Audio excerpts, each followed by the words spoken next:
Bismillahirrahmanirrahim. Assalamualaikum warahmatullahi wabarakatuh. Saya Naufal Mu'afad, kelas 1.5B Teknik Informatika semester 5. Ya, Bismillahirrahmanirrahim. Assalamualaikum warahmatullahi wabarakatuh. Assalatu wassalamu ala rasulillah wal alihi washabihi wa mawalla amma ba'd.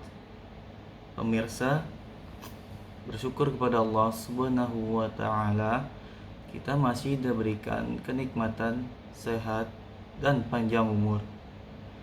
Semoga Allah meridhoi seluruh amalan ibadah kita sampai dengan di ajal kita nanti insya Allah.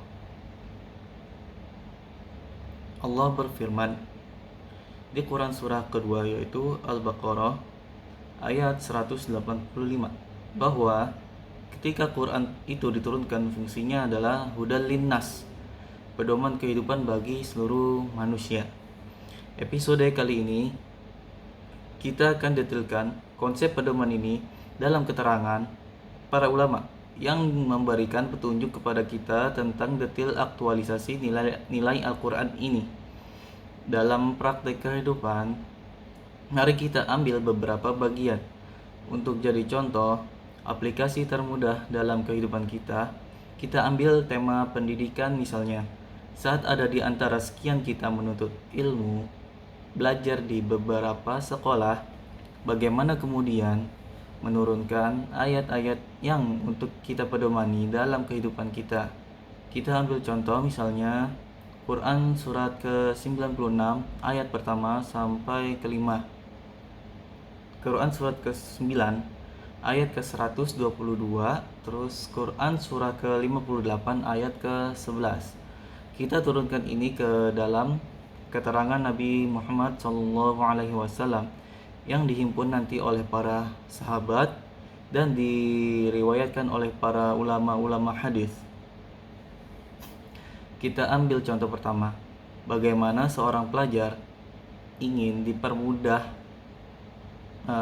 oleh Allah Subhanahu wa taala dalam belajarnya. Maka pesan Al-Qur'an, Iqra bismi rabbikal ladzi khalaq. Maka mulai membaca. Niatkan karena Allah Subhanahu wa taala. Dulu saat ayat ini turun, Nabi diminta oleh Allah Subhanahu wa taala membaca Iqra melalui malaikat Jibril. Nabi sallallahu alaihi wasallam katakan, "Ma ana biqari." Saya kesulitan membaca. Saya nggak bisa baca. Tapi ketika ayatnya sempurna, baca karena Allah Subhanahu wa taala yang telah menciptakanmu, menciptakan kita.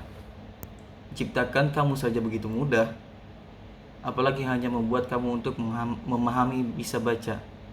Karena itu ketika Anda mengalami kesulitan dalam belajar, maka semua niatkan karena Allah Subhanahu wa taala.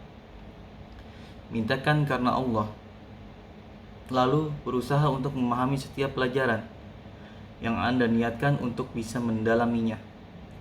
Kata Quran, jangan sekedar belajar hanya untuk mendengarkan informasi, hanya untuk menghimpun berbagai maklumat, tapi jadikan setiap pelajaran Anda mesti paham Anda pada setiap objeknya. Tafaqquh fid din. Bagaimana ketiga, jangan sampai ada terjadi orang yang hanya sekedar pintar, karena Quran tidak menginginkan itu. Jangankan Anda, yang tidak beriman pun bisa menjadi pintar banget. Tapi Quran inginkan di balik pikiran Anda, iman Anda pun semakin meningkat di hadapan Allah Subhanahu wa taala.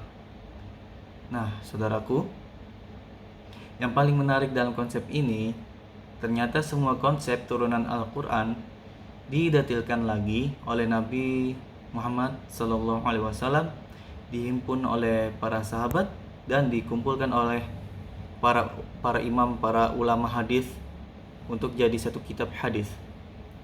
Menariknya, di antara dari ulama hadis yang paling hebat mengumpulkan konsep ini adalah Imam Al-Bukhari. Anda kenal Sahih Imam Bukhari? Sahih, kitab Sahih Bukhari. Ternyata bukan sekedar turunan kitab-kitab hadis saja yang memuat bab-bab 97 pembahasan Tapi Imam Al-Bukhari telah mengurutkan semua urutan, semua konsep Al-Quran dalam kitabnya. Buka kitab kedua, Kitabul Ilmi, ada konsep tentang cara belajar yang bagus. Terus buka bagian pertama, Kitabul Iman, 57 hadis yang membimbing kita bagaimana cara menaikkan iman dan tidak turun-turun iman kita. Ada Kitabul Imarah, bab tentang pemerintahan. Ada Kitabul Usrah, bab tentang menata rumah tangga. Barangkali Anda, para ibu, sudah puluhan tahun telah menjadi ibu. Pertanyaan saya, dari sekian tahun, belasan tahun, ibu itu menjadi ibu-ibu, sudahkah pernah Anda mengeluarkan jadi ibu yang paling baik dalam Al-Quran?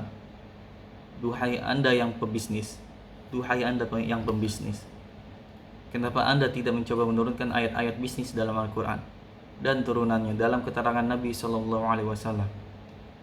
Qurannya ada, hadisnya ada, terus keterangannya ada, bahkan contohnya ada. Abdurrahman bin Auf, modalnya cuma pakaian dan badannya. Ketika menerapkan isi Al-Quran, diterjemahkan dengan petunjuk Nabi SAW, maka jadi orang paling kaya di muka bumi di saatnya itu, di zamannya, pada saat itu.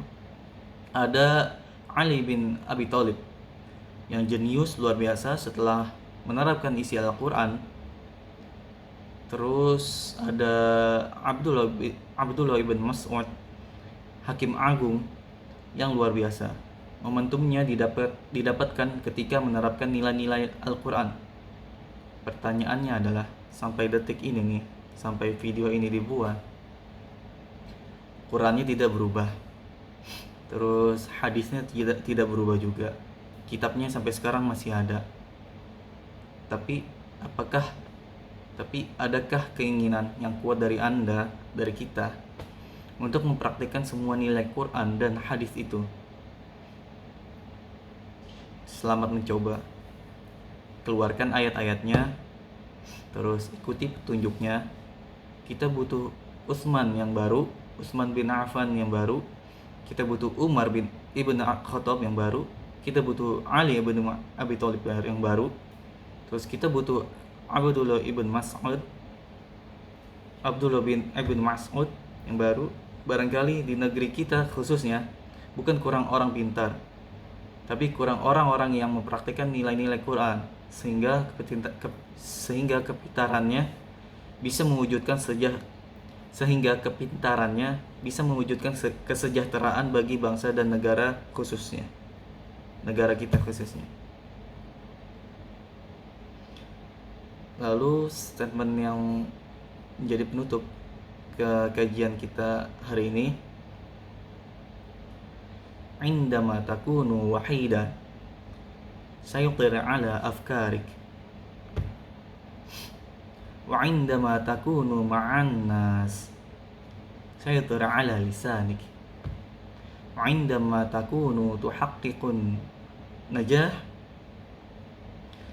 sayutir ala gururik, lianna idza a'jaba mar'u binafsihi amiya'an naqaisiha.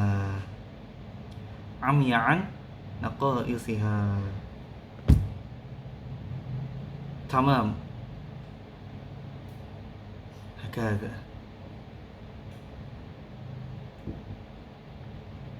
Assalamualaikum warahmatullahi wabarakatuh.